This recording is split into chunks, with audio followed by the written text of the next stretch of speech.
In this video, I will talk about John Steinbeck's classic novel, East of Eden.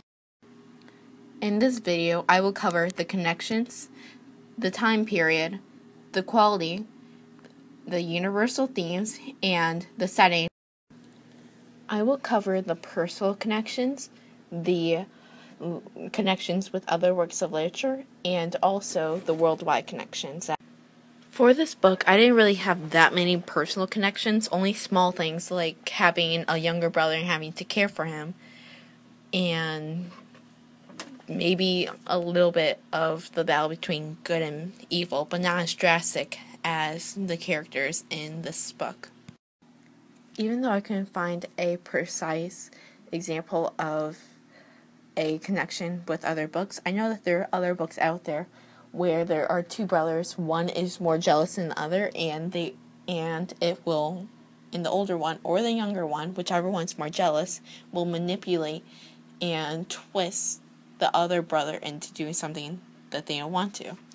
This has been shown, I know this has been shown with monarchies, like fallen monarchies with brothers fighting just for the crown, or just other works of literature. A connection that I think that everyone could make would be that father or parent figure that just works their child so hard, or they'll just act as if they don't care, when really they're trying their hardest to make sure that their child does their very best in the world, that they are prepared for the real world.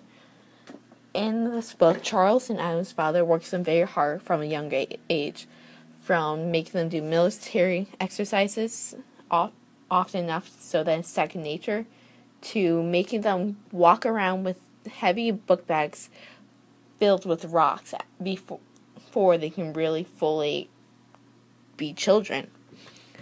This is something that their father does to make sure that if they are ever enlisted or called to duty, they are ready, and they will not be one of those men that doesn't come home. The father does this to make sure that his son will come back to him, because he really does care about them truly and deeply, even though they don't really realize this until it's too late. This book was first released in 1939, and when it was first released, many people thought it was filthy and unmoral, I guess you could say. And I can see why, because of all the drama and issues that people deal with. But nowadays, many people are used to that.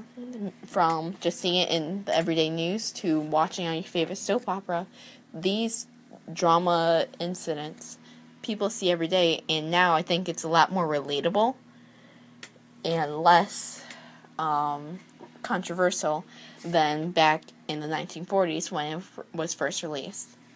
And because it's more of a common thing, I guess, many people aren't reading it because they kind of understand how it goes when someone embezzles or when someone inherits a whole bunch of money and then just ruins it. The quality of the book is actually very nice. It has real emotions that people can relate to. The characters are relatable in every way, whether it's someone you know from down the street or it's something personal, but all the characters and some of the events are relatable to someone and everyone. A universal theme of East of Eden would be when us humans get caught in the net of good and evil. It's normally... This is shown in the book with an example from Hydrus in the Persian Wars, as John Steinbeck wants to just show us how this can affect the wide range of things. And then John Steinbeck then uses it in situations with Cyrus when he embezzles from his U.S. team, and when Charles decides to become very jealous of his younger brother and beats him and will manipulate him and just do anything just for his own benefit. The climate for San Elias Valley in Northern California puts some characters in difficult positions. Like Cyrus, he had to embezzle money because all the land that he had was dried up and unable to actually get him his money's worth.